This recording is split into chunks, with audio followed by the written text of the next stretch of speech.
Oh, look at that. It's setting it up.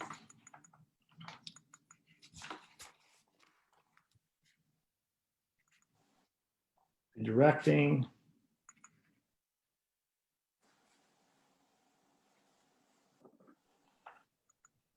Oh, there we go.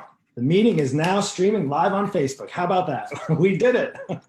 Welcome everybody to another episode of The Healthy Dose. I have a really, really special guest, but let me just go over a few things first before we introduce. I'm really, really excited. If you haven't noticed yet, I'm super excited about today's guest. I just want to go over quickly though, the mission of why I'm doing this Healthy Dose. It's a pseudo podcast. Maybe we need to recall it, instead of a podcast or a live broadcast, maybe a faith cast. Anyway, we're going to talk about that in a few minutes. But for now, let me just share with you the mission of this whole thing, why I'm doing this. The mission is quite simple. Having enjoyed connecting, encouraging, and being encouraged by so many other fellow Christians over the past several months and through really this challenging times, unprecedented times we've all faced due to the lockdown, COVID, all the above. I felt God was truly nudging me to take another step closer to him. And by doing whatever I possibly could to bring more people closer to a kind of relationship that I never knew existed up until about 10 years ago. And while my platform is still really kind of in the infancy stages, I knew one of the best ways to reach more people for Jesus on a larger scale was to look at other fellow believers who are already doing just that, dedicating their lives to helping people develop themselves, their personal health, and most importantly, their walk in faith. And just as a reminder, the Healthy Dose, as a disclaimer, is completely free and will most likely be free of any kind of advertising. I don't really see this as a money-making opportunity, more just to show and provide value and insight and an opportunity for me to learn from our guests and for you to learn from other inspiring faith-filled stories. So with that said, if you could leave a comment below or share this on social media with your friends, I'd be forever, forever grateful. And if you're here, great, we're here too. And this is just our third episode. I'm excited to introduce today's guest, like super excited. You have no idea. Whether your faith is strong or not, let me ask you this question before we get started. Wouldn't it be awesome if you knew how to live a faith-filled, healthy, and fit life so that you can pursue all that the Lord has set out for you and his plan for your life and the life of your family? Well, I'm honored today to introduce today's guest, who I had the honor of meeting and being introduced to back in 2010 on my very first mission trip. And it was really when I was, so to speak, wet behind the ears in this whole journey of faith.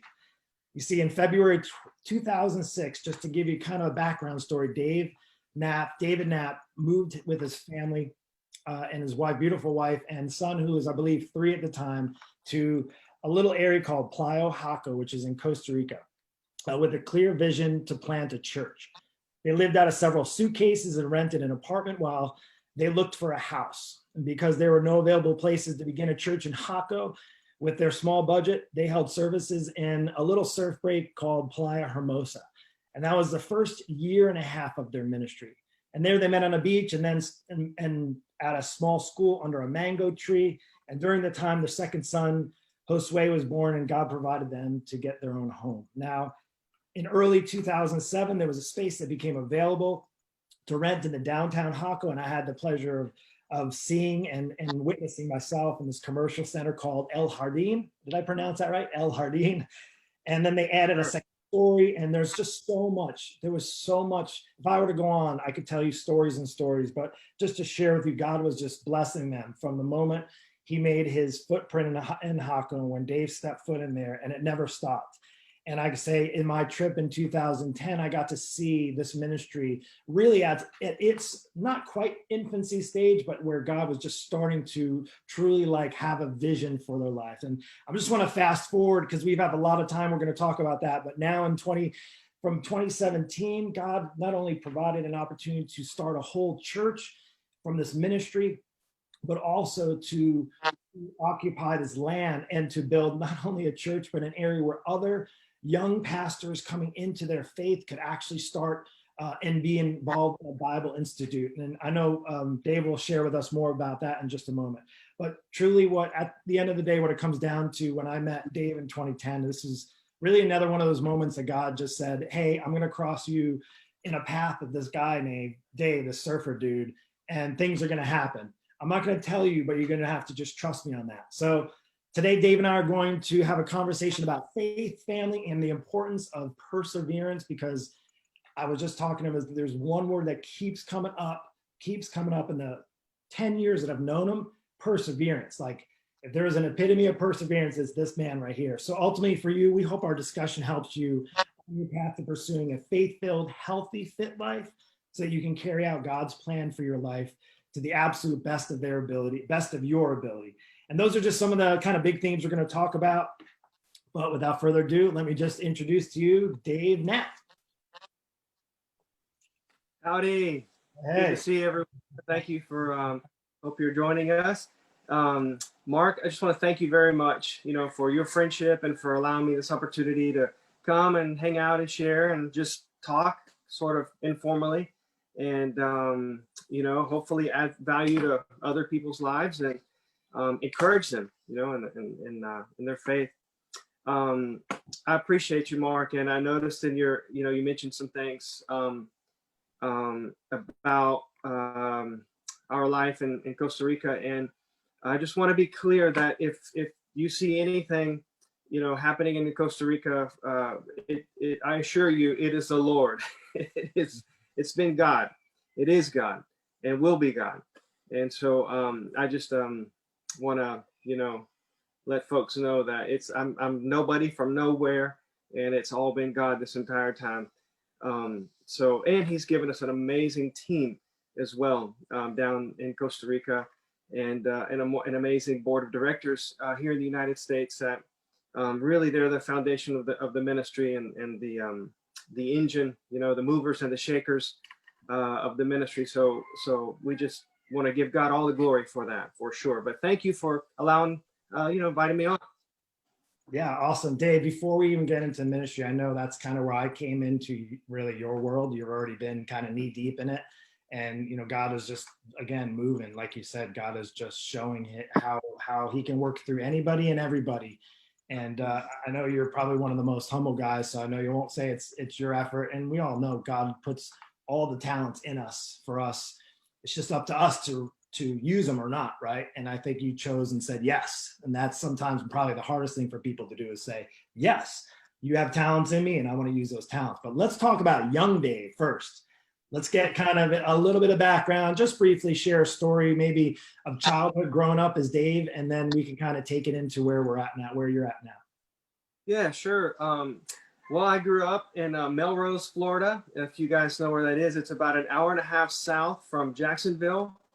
And I have to use all these reference points to describe where it's located, because nobody knows where Melrose is. It's between Gainesville and Palatka, Florida, north of Ocala, 30 minutes. It's not an incorporated town. It's just kind of a place with one red light. And when I was growing up, it had just a caution light, just a yellow light blink. But now we have a straight on, turning lane and the three colors on the red light, and, the whole thing. So, but it's basically hasn't changed too much since when I was a kid. I grew up on, in the country. So we on the farm here, we grow, or growing up, we grew sugarcane and, had lots of citrus trees, and grew up hunting and fishing. And on holidays, we're about an hour away from St. Augustine Beach. So our family would go several times a year over to Anastasia State Park, and we'd go camping, and spring break and like 6 weeks throughout the summer we'd camp over there. So that's where God really, I say God, now looking back, it was definitely God who put in my heart a love for surfing. Growing up, I did weightlifting, and on the weightlifting team at high school, and I played on the football team for a year, but I really wasn't really good. I played baseball, little league. I really wasn't really good at any of those things. I mean, I could do them, but when I started to surf, my older brother taught me to surf when I was about 5 or 6 years old, and my dad would be surf fishing, and we would be about 100 yards down the beach from him, and he'd be pushing me into waves, and I learned on an old, those old green lightning bolt surfboards. Yeah, they're classic. Yeah, Jerry Lopez, model. single fin, box fin. And so started, surfing, and then surfing led to a surf trip in 1993 that really changed my life when I was 16 years old. But yeah, so at a young age, I started surfing, and I'm really from Melrose, from nowhere, and didn't leave the country or even get on an airplane till I was 16 years old. That was your first time out of the country? Yep, first time on it. Yeah, a few friends from Crescent Beach, and my brother. They're like, "Hey, we're gonna go on a surf trip in this place called Costa Rica," and where I was like, "How are the waves here?" They said that this, So I said, "Well, let's go. Let's go check it out." Awesome. Let me ask you this, Dave. Yeah, let me ask you this, is just kind of briefly, did you have, like, was your faith pretty strong as a kid growing up? I know, when we're younger, we don't quite understand maybe what that all is about, but I was just curious. Yeah, that's a great question. Well, I had the amazing opportunity to grow up in a Christian home. My dad taught, Sunday school and children's church, and he was an elder in the church, and my mom as well, super active in the church. They drug us to school when we were little kid. Drug us to church when we were kids. Sunday morning, Sunday school, children's church, regular service, Sunday night, Wednesday night, youth group, Christian camps growing up, but it didn't become my faith, to put it like that, until about my second year of marriage. But no, growing up, I did not have the right understanding of what the good news is of Jesus Christ. I thought it was a bunch of rules. Well, a bunch of rules isn't good news. It's more slavery. But I thought it was something for my parents, and maybe feminine men, and maybe I don't know. This is where I was at when I was a kid, and I said, well, I don't want to be like that. I want to be a man. I don't want to be a pastor. I don't want to be a priest or a altar boy, or something like that. Yeah, same thing. It just wasn't my world, or when I was a kid, I used to say, church was for kind of weird guys and old fat ladies, and I don't want to be, that's just where I was. That's where I was, my faith growing up. At that point in my life, that's what I thought of church. I really did think it was rules and just about people I just really didn't want to be like. I remember, in fact, the denomination that my parents were a part of, and still are to this day, they're real focused on missions. And so these missionaries would come and give reports, every month or so at the church. And I remember seeing these guys, and, they'd stand up there and they'd say, my name is Mr. So-and-so, and I serve the Chongqing people in China. And I thought, oh man, I never want to be that. These guys are nerds. And later they became my heroes. I didn't understand. I was so spiritually immature and so worried about being cool, as a 13, 14-year-old. I just, anyway, yeah, complete turnaround there when I started to understand really who God is and about the good news of Jesus Christ. Yeah. You went on this trip. This was like, I know I kind of cut you off, but you got on this trip, this first trip to Costa Rica, surfboard, ready to go, board shorts, a few dollars in your pocket, pretty much. Yep. Yeah, I started a surfboard company when I was 13 years old, and I was, during that part of my life, being cool was real important. You wouldn't think that looking at me now, but I think you're pretty cool. Yeah. Yeah. So, but anyway, back then, I was featured in Surfer magazine as being Surfing magazine as being one of the top 100 up and coming surfboard manufacturers of the world. I was in East Coast Surfing magazine at the time. I was in all the local newspapers, because just being this young kid who started making surfboards. The reason why I started making surfboards is because, if we have any surfers watching, you may remember, I don't think it's there now, but it used to be called Blue Sky Surf Shop in St. Augustine. I've heard of it. Yeah, Blue Sky Surf Shop, really great shop in the early 90s. Anyway, they had this huge selection of surfboards. And so I took my mom and dad in there, and I was just showing them these beautiful surfboards, like the Natural Arts, the WRVs, wave riding vehicles, the different, boards. And Mike Wisdett, surfboards, beautiful surfboards. How do they make these things? And when my dad saw the prices of them, he said, "Those are pretty expensive toys." I said, "Dad, they're not. Surfing isn't playing; it's a lifestyle." So Right. he said, "Well, if you want to live that lifestyle, you better learn how to make those toys." I said, "They're very expensive." That's great. So that's where I thought maybe I should learn how to make them. So it always fascinated me how things were made. So back in the day, there was these guys named Aultree surfboards from St. Augustine. You know, Burgess Aultree and Rob Aultree, and now Josh Aultree is making surfboards, I think, still. And Jeff Sturdivant was a shaper at the time for them, and I asked him if would he show me, and he said, "Well, if you clean my shop, you know, help me sweep out some of the foam that was in the shop, you can watch me shape a board." And I couldn't believe how it just absolutely thrilled me, you know, to have that opportunity. And then here locally, a friend of mine who was also making surfboards named David Farina, he makes surfboards in St. Augustine right now, called Farina Surfboards, and together started this company called Alternative Surfboards. And so anyway, long story short, that's where we started our relationship, going back and forth to Costa Rica. We would take batches of surfboards and sell the surfboards, and I would stay there until the money ran out, and then we'd come back to Florida, get another group of guys, go back to Costa Rica with more surfboards, because at the time you could put 4 surfboards in one surfboard bag. Remember those times? Yeah. Well, not anymore. Per surfboard. They're looking at it and checking how many boards you got. $50, $50, $50, $50. Well, that's why they do it now, because back in the day, we packed, you know, 4 of them in there with these huge coffin bags.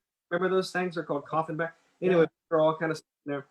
And then back in the day, we would sell, you know, a new surfboard in Costa Rica for $300. And back then, I'm talking, you know, 25 years ago, $300 would last you a pretty good while in Costa Rica. Now it won't, but it would then.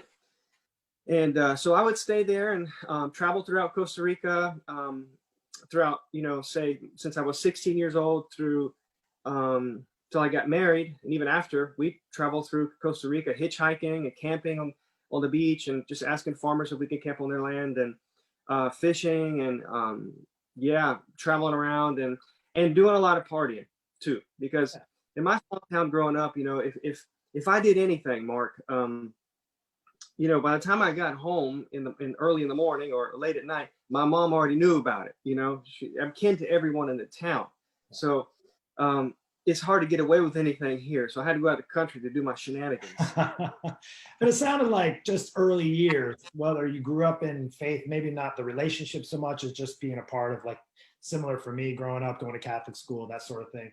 But you were active and healthy, right? You were pursuing. I wasn't surfing at the time, but was active. So you always were that active guy, looking for the adventure, looking to be, you know, that's something that was in you. So that health part kind of has been carrying you through. Let's get into that next phase, that Costa Rica, where like something happened. There was a shift. There was a shift, yeah. Well, I was camping back in the day. You know, you could camp in Costa Rica in this particular beach, but now I wouldn't suggest it. And it's so overgrown. It's not overgrown, but there's a lot of houses and lots of businesses. It's called Playa Jaco, or Nosara, you know, Nosara area. Anyway, great. I mean, I used to camp there for days and not see another person surfing. So, but now it's pretty crowded. But yeah, you've been there. Beautiful place. If you haven't been there, I highly recommend it. Anyway, so I was there and I was living what I thought was the dream. I mean, I had all the partying, you know, I wanted to do. I had, you know, I was living in, you know, in a tent for several weeks at a time. I had the most perfect waves every single day, all to myself. It's the endless summer. Endless summer dream. Totally. Dream. Yeah. Sure. And you know what, Mark? It was during that time that I had all those things that I thought would fulfill my life.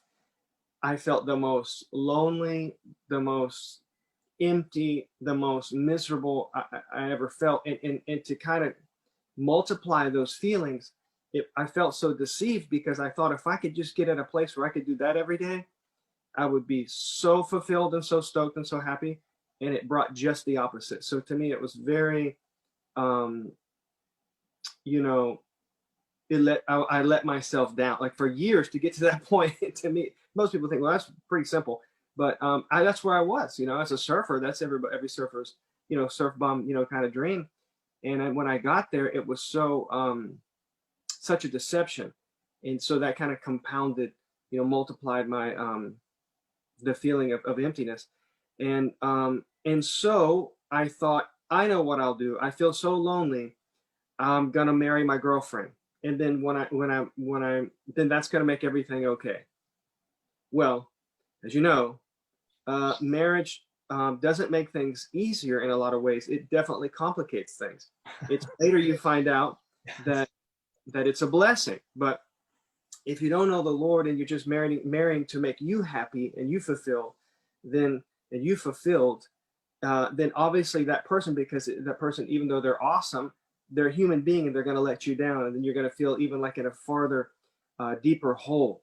You know, so you don't marry to get out of a problem or to fulfill you, because real, true love in marriage is not about making you happy. It's about sacrificial love, serving the other person, and in that you find fulfillment, you find joy, you find happiness in a relationship with the Lord and serving your spouse. But anyway, yeah, so I got on I hitchhiked back to San Jose, the capital city of Costa Rica, and I called my mom, Collect, and I said, from a phone booth, you know, back in the day. Because you ran out of money. Oh, totally, yeah. And I said, hey, Mom, I'm going to go to Chile, and I'm going to marry my girlfriend, who I met as a foreign exchange student 3 years earlier, 4 years earlier, you know, back in high school. And at that point, my mom and dad were kind of like, whatever, you know, David's just crazy, whatever. So I actually bought a ticket, sold some surfboards, bought a ticket, went to Chile from Costa Rica, married Pamela, and that was in the year 1997. So we came back and to Costa Rica, and we were on a honeymoon for 6 months, where we just, you know, hitchhiked around Costa Rica and partied and surfed and, you know, lived like hippies or whatever. And anyway, came back to Florida, and that's when we began to realize, oh, something is missing still. Something is still something surfing didn't fulfill, something marriage couldn't fulfill, something, you know, all what I thought would fulfill didn't fulfill. Now we're in a very deep place. And it was around that time when, you know, God is very patient with us, and he's very loving towards us. And he waits, and he has what's the Bible calls a faithful love towards us. So he waits and waits. And finally, at the right moment, he sent someone into our life, and that person asked us if we'd like to go to a church, a Spanish church in Orange Park. And I said, when I heard church, I said, man, I'm not going to church. I went to church my whole life. Like, what? No, thanks. I know about Moses and, you know, David and Peter and Paul and Jesus and all that. I'm good. I don't need more, you know, more of that information. But he said, well, it's a Spanish church, and I know how much you love Spanish, and I thought maybe you might like to, you know, at least hear Spanish. And I said, well, I would. Yeah. So we went, and it was there at a little church in Orange Park called Fuente de Luz y Salvación. It's a little church that has their own place now off College Road in Orange Park. And Rampart Road in Orange Park. And it's still there? And, yeah, still, yeah, it's growing. Yeah, when we went, there was like 30 people. And now there's like, I don't know, 500 or so, maybe more. Right. Yeah. Pastor Diego Jaramillo, and still a great friend of mine today. And so we went there for like a year and a half, Mark.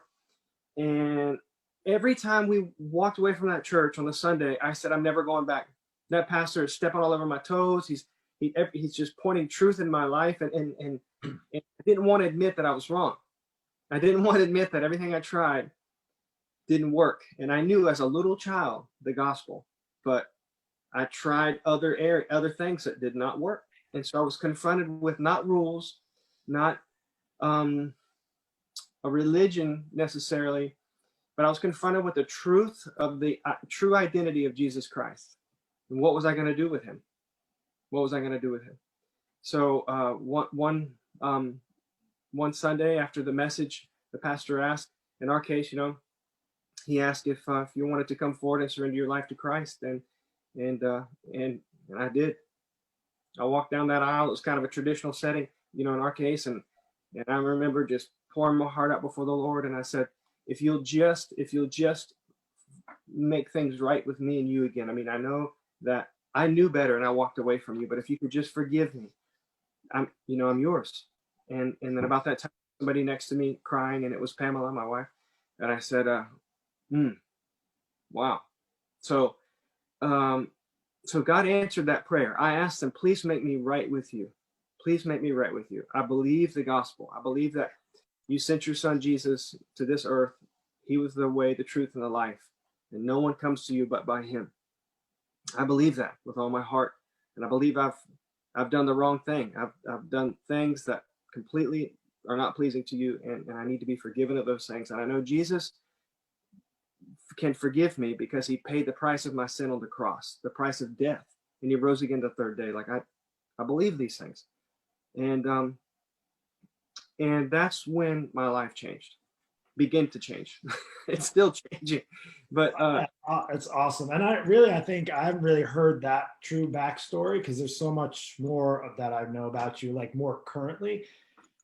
But when you were sharing with me about that and saying, man, like you were living the dream, living the endless summer. Anybody surfs, go, or even if you don't, there's a classic movie that's just been around and around, these young guys that go surfing. And it makes me, when you were sharing that, it just made me think of those young hippie guys that were, not a care in the world. They had the beautiful bodies and the beautiful girls and the surf trips, and there was not a care in the world, right? I think some of us wish we were there right now with all the cares in the world.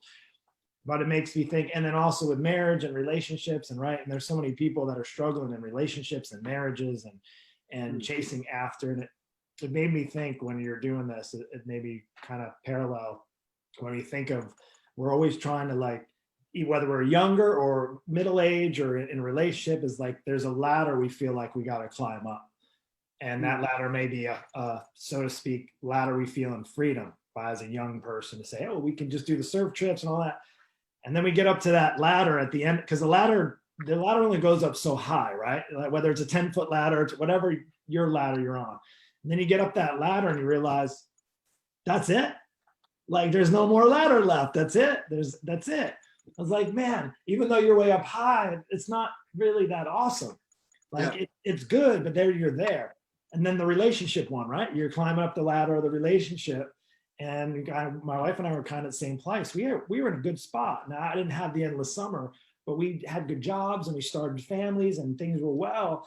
And we were like, nothing can stop us. And sure enough, something did stop us. We were on this ladder and like, things are pretty good.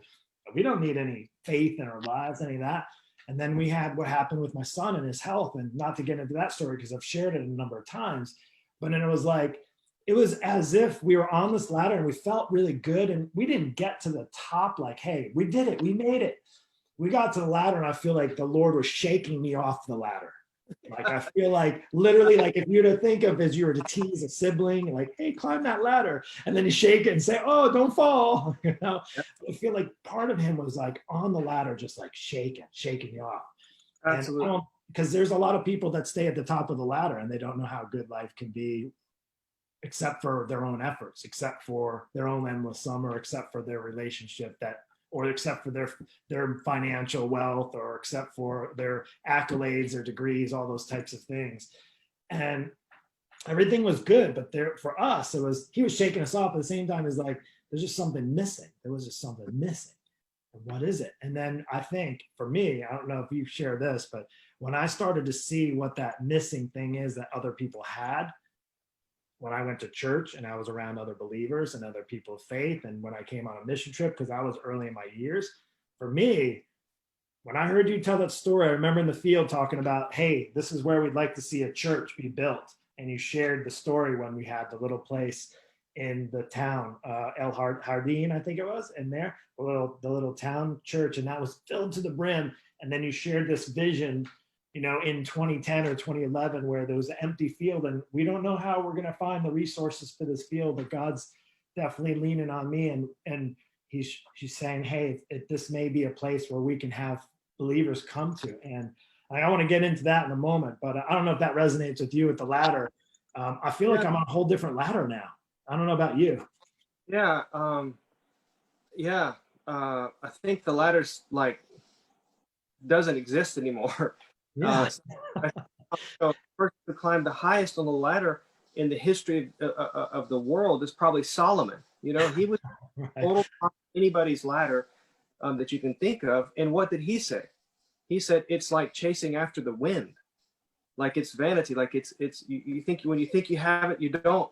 And then it didn't work out well for him either. If you read the rest of his story and his children and, you know, the nation he led. So It's more like yeah. slip and slide. Right. Like a slip and slide. You can make one move and you're off and you're wrecked. You got to kind of stay on there. But let's talk about this, because this being, you know, I want to share and give as much value for the audience listening, whether you're catching this live or you're catching this later on the road. And this is really helpful just in the backstory, because I shared in the beginning how I'm so inspired. And I want to get into now, here you are, now you're in this different place, you come to the Lord, and then the next step was you find yourself sharing the gospel on a beach in Hermosa. And I want to touch base as well, because this being about family, faith, and fitness being your health, really, more or less. But just some things kind of in that. We already knew you're pursuing healthy things and enjoying and surfing, right? And that by itself wasn't enough, right? Because you stopped there. And then family, you had the relationship, you got married, you were starting a family, and you realized that that's great, not enough, right? There's those two things that are really good, but still not fully satisfying.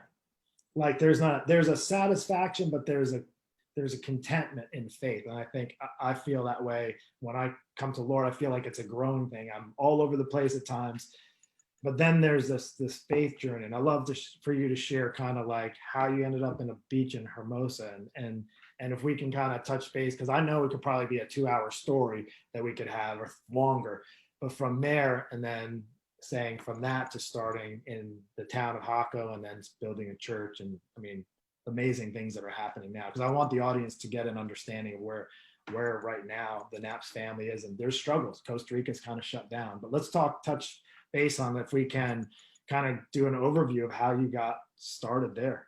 Yeah, thanks, Mark. So we left that Hispanic church in Orange Park, and we went to a church in Gainesville for a while, and we're involved in youth ministry there.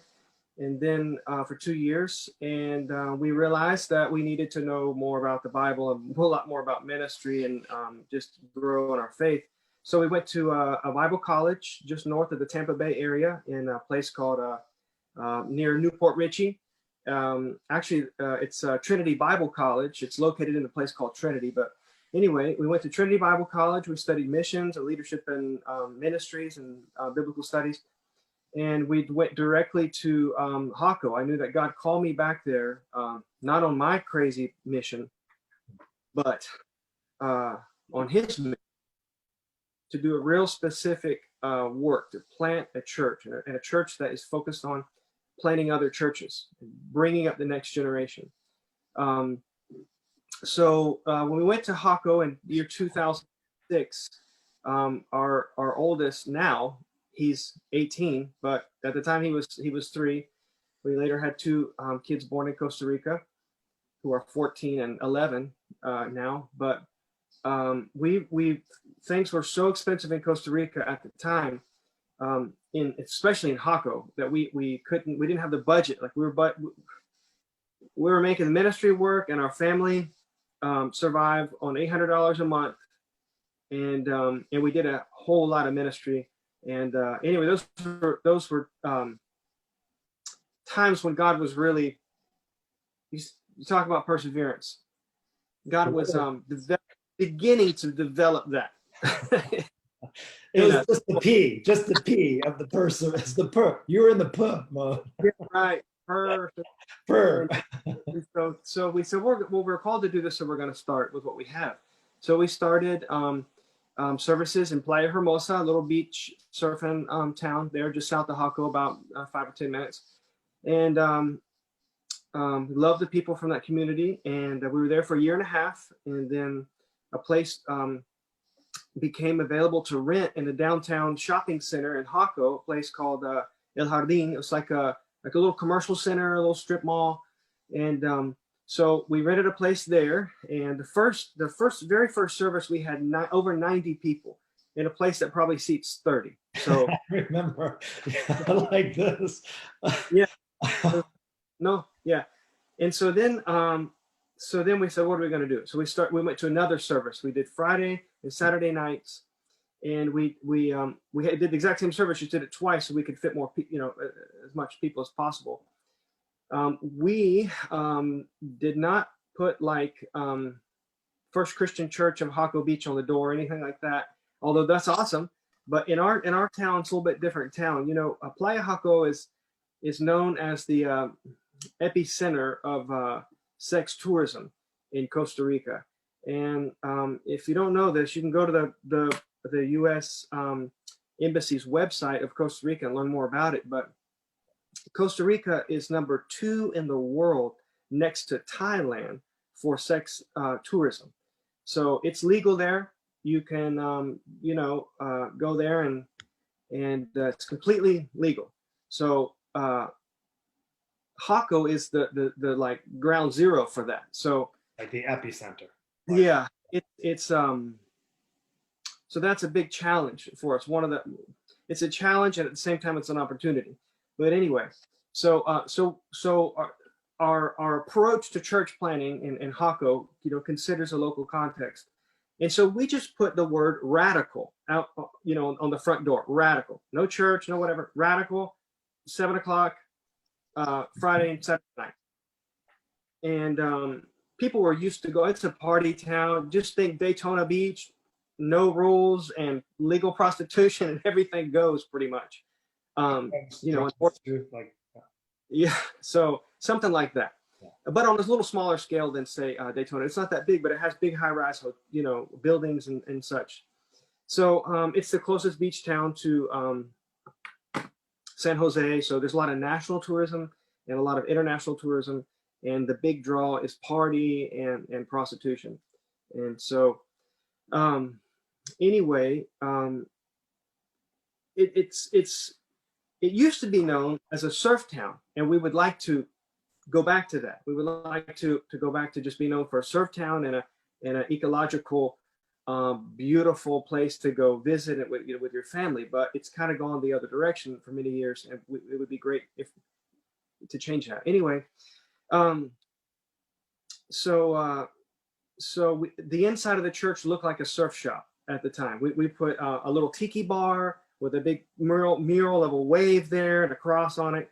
And so then the place next to us became available, the next little commercial spot. So we rented that space. Then we rented the next space. We rented 3 spaces and then we built a second story inside of one of the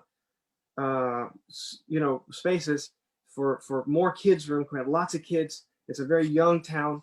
And so we had a problem in that we were just barely paying our rent, and we needed to buy property, which was, to the tune of well over $500,000.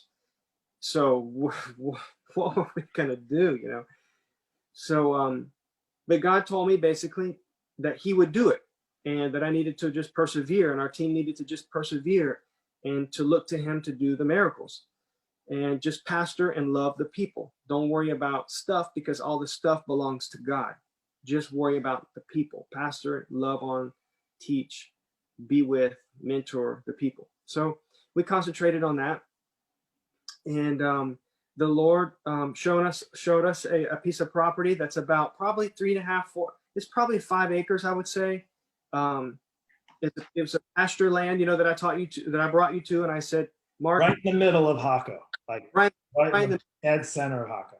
Right on the Costanera Highway, which is the international highway that joins Nicaragua to Panama. We have frontage on that. It's right on that road. And God's basically said, this is for you. This is for the church, for my purpose, for God's purposes, and for his kingdom. So we said, yeah, well, that's a lot of money. I don't know how you're going to do that, but we have nothing in the bank for that, whatever. But we'll trust you and we'll persevere. And we kept going along. And long story short, God put several people in our life that God specifically spoke to give in a major way to make that purchase of that land possible. And then of course we had to build on it. And then God put specific, people, in our life at that time that he spoke to specifically about making that happen. And you being one of them, and churches and other folks who came and saw the need. They came to 𝐷𝐿𝐿. The people who have helped the most, they come to 𝐷𝐿𝐿, they see the huge need, they see what God's doing, and they say, we want to be a part of this. How can we help? And so, and now we have a beautiful facility, probably seats easily 300 people. It can seat more for sure. And we have a long-term vision of starting a Christian school for kids and a training center for pastors. We believe the church is the hope of the world. We believe people can live, they say, 2 weeks without food, something like 3 days without water, but you can't live 1 second without hope. And hope is found in Jesus Christ. We talked about other things that hope is not found in, but it's found in the person of Jesus Christ, the relationship with him. So that is the mission of the church. We can't delegate that to to any other entity, the United Way, whatever, YMCA or whatever, any great groups that are out there, they're great or whatever. But the preaching and teaching of the gospel and establishing of the church and making disciples and baptizing, that's our mission. That's the church's mission. We can't say, well, how come someone's not doing that? Well, that's us. So we want to train leaders to do that. And we want to teach kids a biblical worldview from a very young age. That's also key, as we have a huge heart for children's ministries.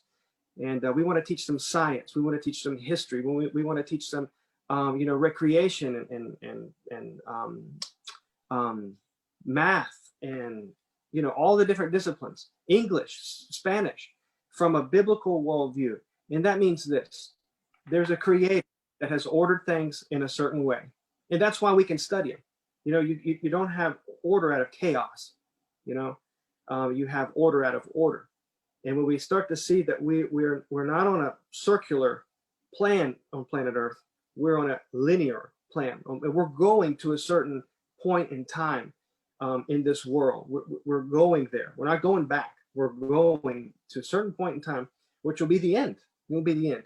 And so, we believe you need Jesus in this life, but especially for the next life. There's only one way to have eternal life, and that's in Jesus. So we want them to study all the different disciplines from the perspective that there's a God who loves people, who has a purpose for this planet and for every person on it.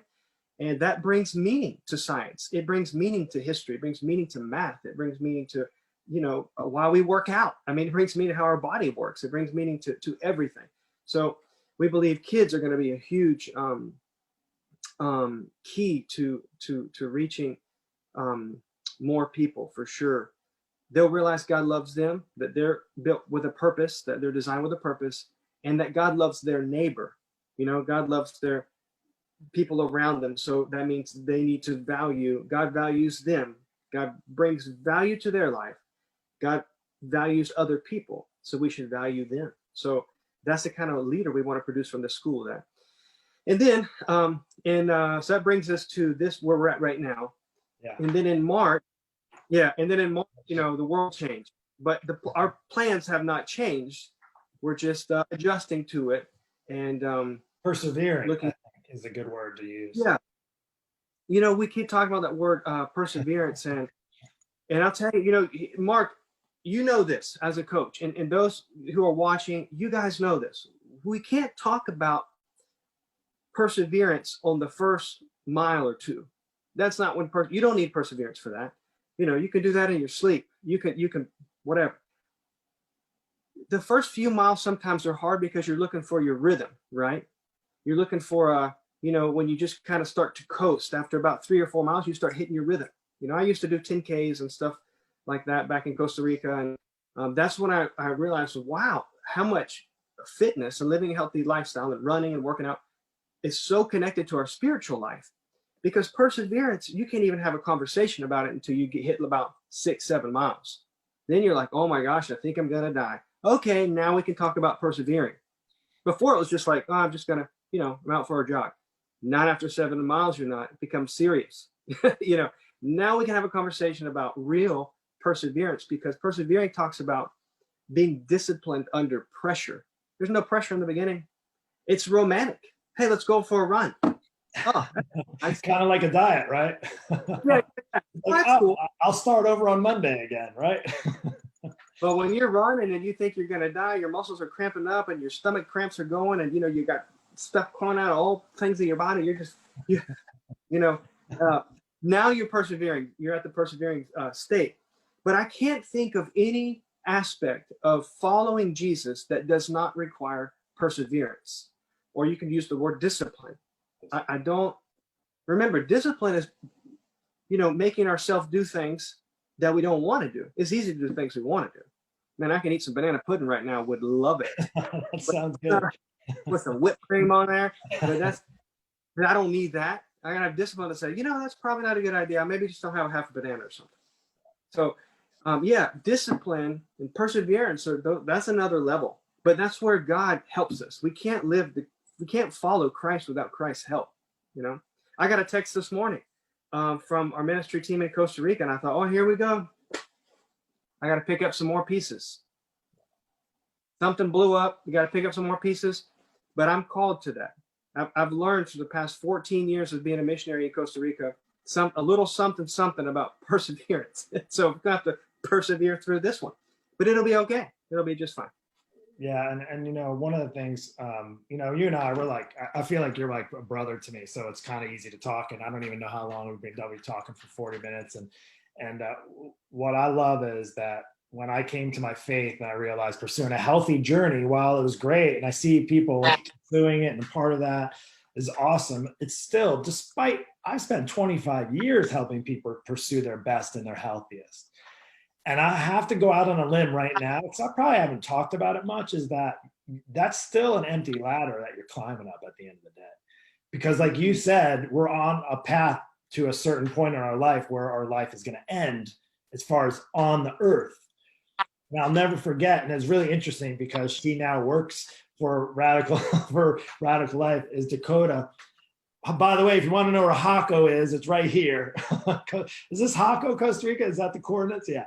So that's 𝐷𝐿𝐴, but I'll never forget. It's pretty interesting. We'll tie it in as sitting on a bus driving from San Jose to Costa Rica. And this young girl, who was a single girl at the time, was on a family mission trip to visit where we were just talking about in Costa Rica at the time, where the church was just being started and planted, the actual location and the land and your building. We were going to help out and love on family and love on you guys. And I'll never forget, because she shared me the story of it was a Francis Chan analogy about the rope. And I wish I had the rope over here, but I don't need it. But he talked about this rope. Think of those battling ropes I use at the gym. You've used them before, those workout ropes, right? And you think of how long that rope is, and the tip of the rope where it holds it together. And that representing our time on earth. And then for us as believers, those who believe, is that there's this eternity thing. I just think the rope going on forever and ever and ever. And Francis Chan does a way better job at it. And actually Dakota did an amazing job sharing this with me. We're just talking about this whole time on earth when you first start, and we live our whole path on earth for the last 20 years in retirement, and what we are going to do with the money that we're going to make, and the, you know, all the riches and all the things, because we accomplished all the goals. We had the endless summer and all that for the last 20 years. But then you think of, but wait a second, what about the rest of the rope? What about eternity? What about we live the entire tip of that rope, our entire lives, for what's to come after? Like really is, you think of it as an ending point. I like to think of it as maybe a starting point, is like the starting line. Maybe there's like a triathlon, right? When I did triathlons, it's like you do the swim, and I sucked at the swim. You do the swim, and I'm like, okay, I need a break. And then you got to get on a bike, and then you got to ride a bike, and then the bike is forever. And then you get off the bike and you got to go for a run.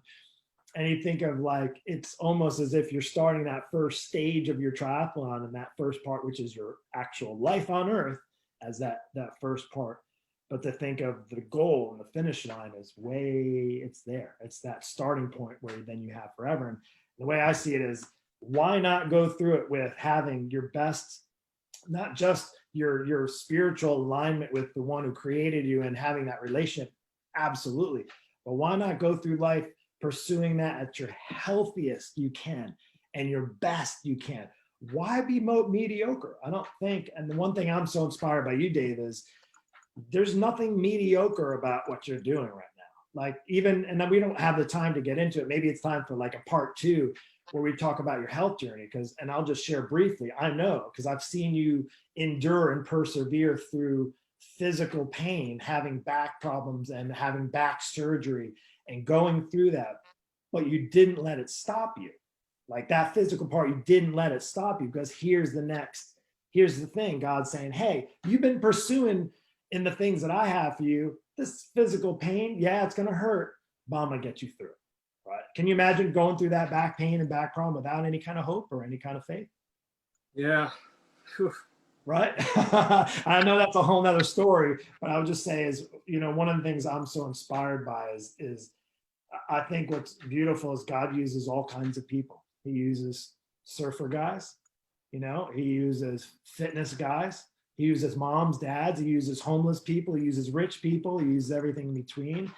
And, maybe we can kind of transition this to as far as help. And like, if there's a piece of advice from your experience, not just as a pastor, as a father, as a pursuing your fitness and your faith, if there's like any takeaway tips as far as somebody that's maybe listening who doesn't have faith, or who maybe is on a ladder kind of like yours, or maybe has no idea what they're missing, or any of those things, anything. Again, you have so many helpful things that I've gotten from you over the years, and if anything, maybe just from our conversation today, for that listener that's maybe saying, you know what, I'm on those ladders, I've been on those things, I'm at a point now, life is kind of hard right now, and I don't even know how it can get easier, but I also don't have any faith or hope to get me through it either. Jesus told people what to do. 2 words: follow me. Jesus said, follow me. If you don't know how to do that, it may not be what you think it is, because it wasn't what I thought it was, especially if you've grown up in church or have a religious background. But I encourage you, you want to follow the real Jesus, you open up the Bible, go to the Gospels, and read about the life of Jesus. Then find a place that teaches about the life of Jesus. Find a church that teaches the Word of God, not just in a way that makes you feel awesome about yourself, but in a way that makes you feel awesome about God, about who He is. That makes you think God is awesome.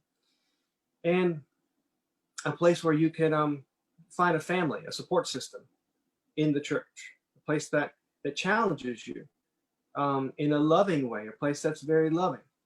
And there's lots of places, if you start looking around, and pray, say, God, lead me to the church where I can fit in and be taught your word, and find a place to serve, and to find a support system of examples to follow, and friends and people who will be family to you. Follow me, Jesus said. That's my only advice. That's it. I think that's all you need.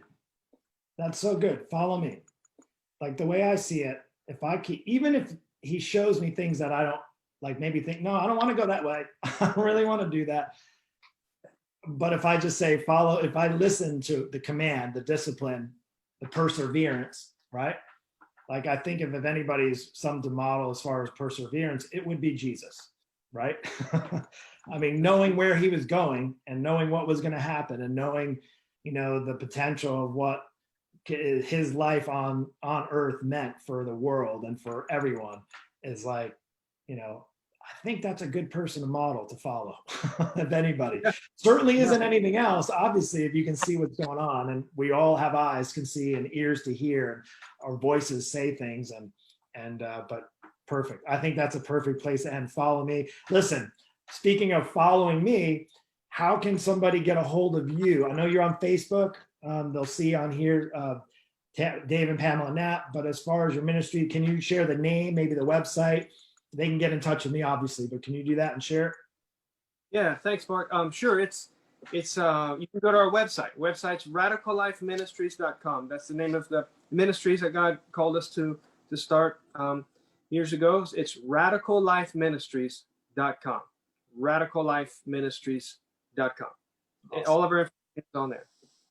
Awesome. Hey, Dave, I'll just to say now, well, before I close, now for you guys listening, it's time to bless someone else. Who are you thinking about right now who would love this episode? I just highly recommend, if you found value in this, or you even think of somebody could benefit from this, all we ask to do is to share this on social media, share it. You can send it in a message, you can save it, really be a giver and hook somebody up with this message. And truly, like I said, it's an honor to have a friend like Dave willing to come on, spend an hour of his day and his time.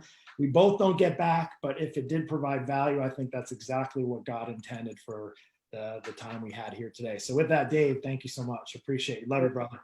Thank you, brother. Appreciate it. Take care. We'll see you.